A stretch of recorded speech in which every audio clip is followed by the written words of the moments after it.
जय श्री राम प्रिय मित्रों। मैं डॉक्टर राकेश कथुरिया, वैदिक और लाल किताब एस्ट्रोलॉजर। आज का बहुत चर्चित विषय शनिदेव जी का अपनी मूल त्रिकोण वायु तत्व राशि से गुरुदेव की मीन जल तत्व राशि में 29 मार्च 2025 को प्रवेश। ये एक युगकारी परिवर्तन है।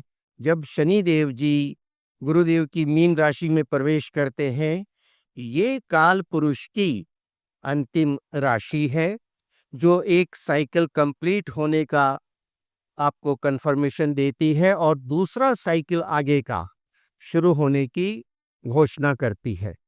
और इस परिवर्तन से हर राशि पे, खास करके मकर, कुंभ, मीन, मेष, कर्क, सिंह, वृश्चिक और धनु राशि पे विशेष प्रभाव पड़ेंगे और पूरे विश्व पे, देश और संसार पे क्या प्रभाव पड़ेंगे, ये हम आपको आगे बताने वाले हैं।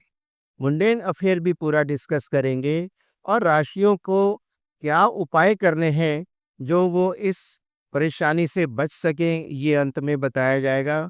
मेरे साथ वीडियो में अंत तक बने रहें, बहुत जानकारी आपको आज मिलने वाली है।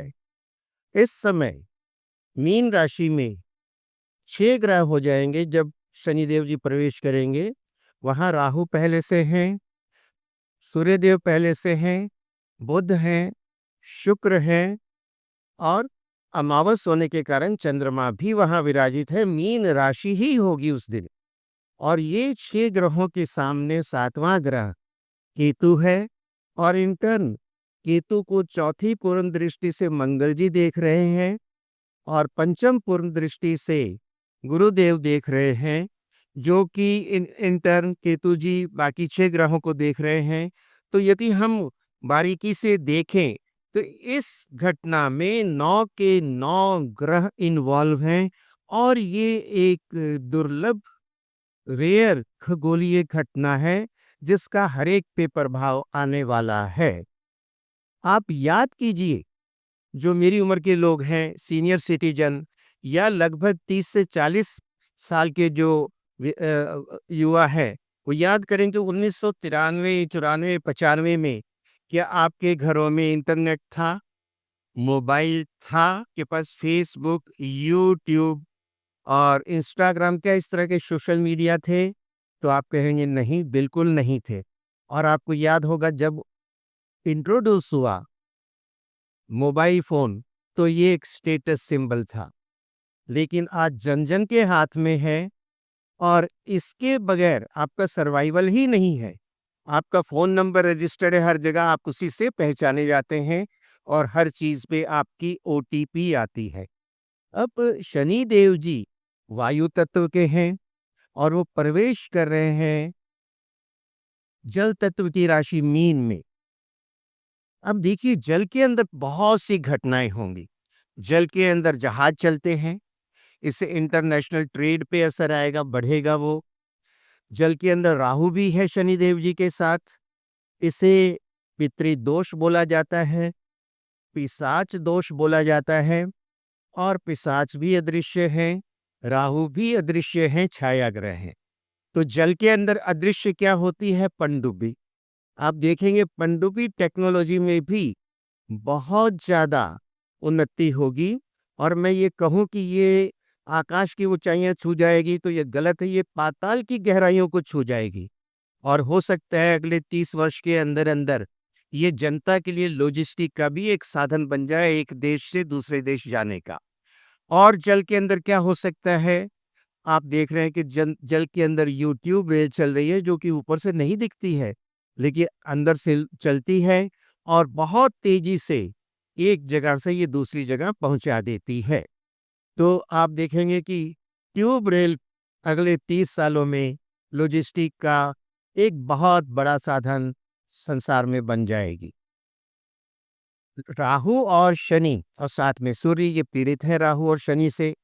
तो आप देखेंगे कि 14 अप्रैल तक जब सूर्य देव जी मेष में प्रवेश करेंगे, तब तक जनता में बहुत असंतोष होगा और राजा लोग जो हैं वो सख्त कार्रवाई करेंगे।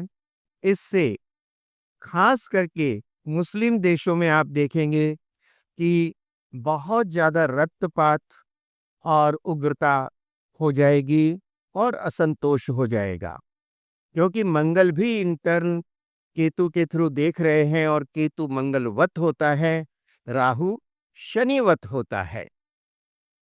देखेंगे हम आगे आने वाले समय में, क्योंकि वायु तत्व जल में घुस गया है। आजकल जो हम कारें देखते हैं और 30 साल पहले जो थी, आप देखेंगे टेक्नोलॉजी में बहुत ज़्यादा फर्क आ चुका है। अगले कुछ वर्षों में उड़ती हुई कारें एक बहुत सामान्य बात हो जाएगी और साइंस टेक्नोलॉजी में जो परिवर्तन आएगा वो ज़बरदस्त होगा। आप उस परिवर्तन के लिए तैयार रहिए।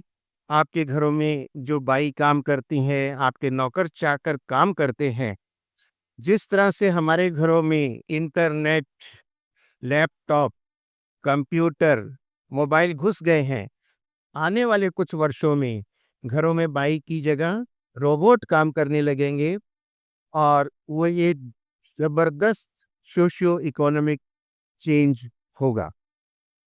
और वार टेक्नोलॉजी में भी बहुत आगे बढ़ेंगे लोग, क्योंकि हर वक्त हर कोई भयभीत है, दूसरे देश से अपनी सुरक्षा चाहता है। अब तक हमने एटम बम सुने हैं, हाइड्रोजन बम सुने हैं, लेकिन आगे आने वाला ज़माना कॉस्मिक बम का होगा।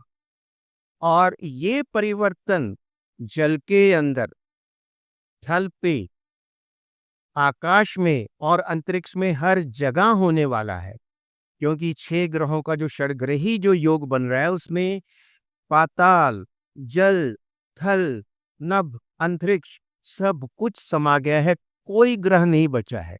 और ये ग्रह अंतरिक्ष में ही चक्कर काटते हैं। और हम सुन रहे हैं कि आकाश में, अंतरिक्ष में कॉलोनीज बनने लगेंगी जहां लोग रहना शुरू कर देंगे। और ये निश्चित है कि अगले 30 वर्ष में आकाश में कॉलोनियां, अंतरिक्ष में कॉलोनियां बनने लगेंगी। और इसमें एक बड़ा नाम जो हम देख रहे हैं, स्पेस एक्स, एलन मस्क का, वो इस टेक्नोलॉजी में बहुत जबरदस्त योगदान करेंगे। तो आप यूँ देख रहे हैं कि पूरी धरती ही बदल जाएगी, पूरी मानवता की दृष्टिकोण ही बदल जाएगा। और चूंकि ये पश्चिम दिशा के कारक हैं, तो यूरोप और अमेरिका में बहुत तरह की उथल-पुथल हम देखेंगे। ये किसी बड़े भूकंप की तरफ भी इशारा है और सुनामी की तरफ भी इशारा है और जल के अंदर और दुर्घटनाओं का भी इशारा है। हम आते हैं व्यक्तिगत बातों पे।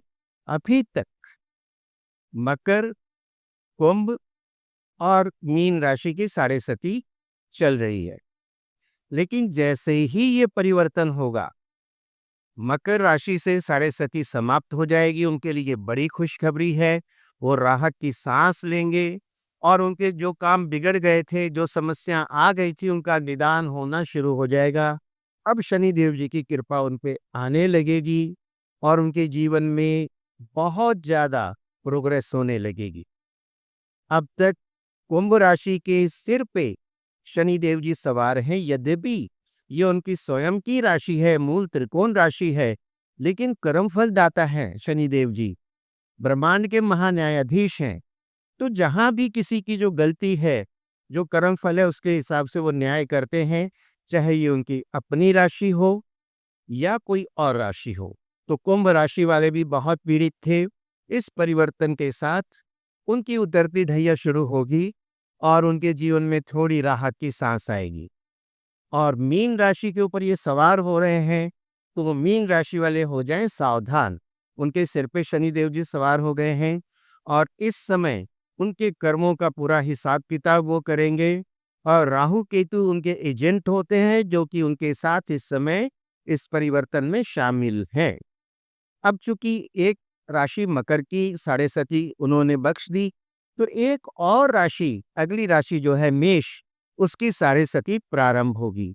यानी आप समझने की कोशिश कीजिए कि काल पुरुष की अंतिम राशि मीन में है वो, और वो खुद वायु तत्व के हैं, मीन जल तत्व की है जहां मछलियां विचरण करती हैं, और मेष अग्नि तत्व की राशि है।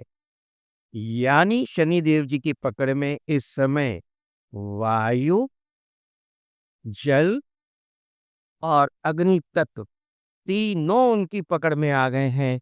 सावधानी अपेक्षित है। बड़ी बड़ी जो आप दुर्घटनाएं देखते हैं, आग लगने की और जंगलों में आग लगने की, वो सब इस तरह की घटनाएं आपको देखने को मिलेंगी। इसमें सावधानी अति आवश्यक है। मेष राशि वाले तुरंत सावधान हो जाएं। 29 मार्च से उनकी साढ़े सती प्रारंभ होने वाली है, लेकिन डरने की कोई बात नहीं है। मैं आगे आपको इसके सरल उपाय भी बताऊंगा। और अब तक जो ढैया चल रही थी वो कर्क राशि की थी। जैसे ही शनिदेव जी मीन में आएंगे, कर्क राशि वाले ढैया से मुक्त हो जाएंगे, उनके जीवन में राहत आ जाएगी। वृश्चिक राशि की ढैया चल रही थी। जैसे ही शनिदेव जी मीन में आएंगे, वृश्चिक राशि वालों की ढैया समाप्त हो जाएगी, बड़ी राहत मिलेगी। उनमें हमारे प्रधानमंत्री मोदी जी भी हैं, और जो यूएस के प्रेसिडेंट ट्रम्प साहब हैं वो भी वृश्चिक राशि के हैं। कुंभ राशि को राहत मिलेगी, तो हमारे योगी आदित्यनाथ जी कुंभ राशि के हैं।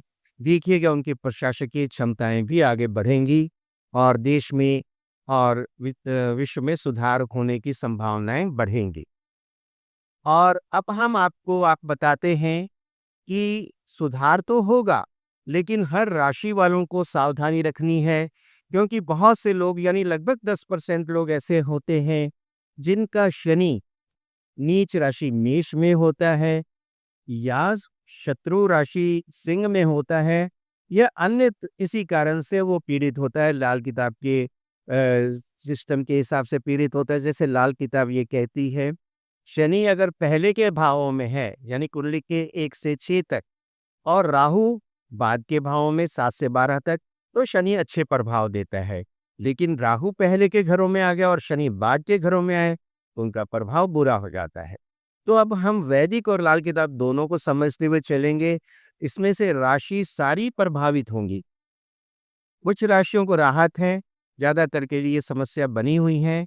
तो उनके मैं आपको सरल उपाय बताता हूँ।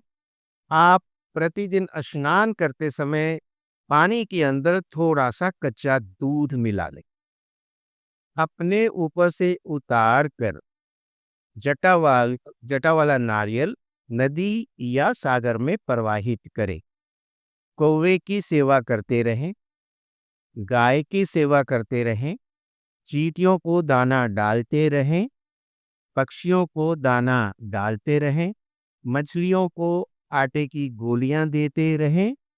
और एक और उपाय बताता हूं, हनुमान चालीसा रोज पढ़े। हनुमान जी की शक्तियां अनंत हैं, चारों युग परताप तुम्हारा, है प्रसिद्ध जगत उजियारा। और मैं आपको बता दूं कि गीता के प्रथम अध्याय के 20वें श्लोक में ये बताया गया है कि जब महाभारत का युद्ध प्रारंभ हुआ तो भगवान श्री कृष्ण ने हनुमान जी की ध्वजा रथ पे स्थापित की।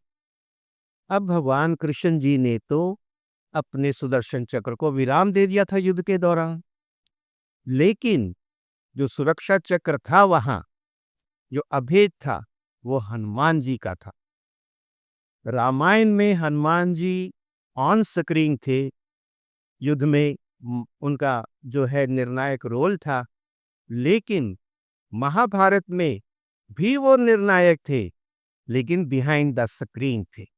तो उनकी शक्तियां कितनी बड़ी हैं आप समझ सकते हैं। मेरे जैसे अदना सा क्या उसको वर्णन करेगा, बड़े बड़े ऋषि मुनि साधु सन्यासी उसका वर्णन नहीं कर पाते हैं। आप हनुमान जी में पूरा विश्वास रखिए, प्रतिदिन हनुमान चालीसा पढ़िए, हो सके तो सुंदर कांड का पाठ करिए। आप देखेंगे हनुमान जी की जैसे जैसे आप पे कृपा बढ़ेगी, आपकी शनि की मार कम होती जाएगी, शनि की जो दुष्प्रभाव हैं कम होंगे। आप गरीबों की सेवा कीजिए।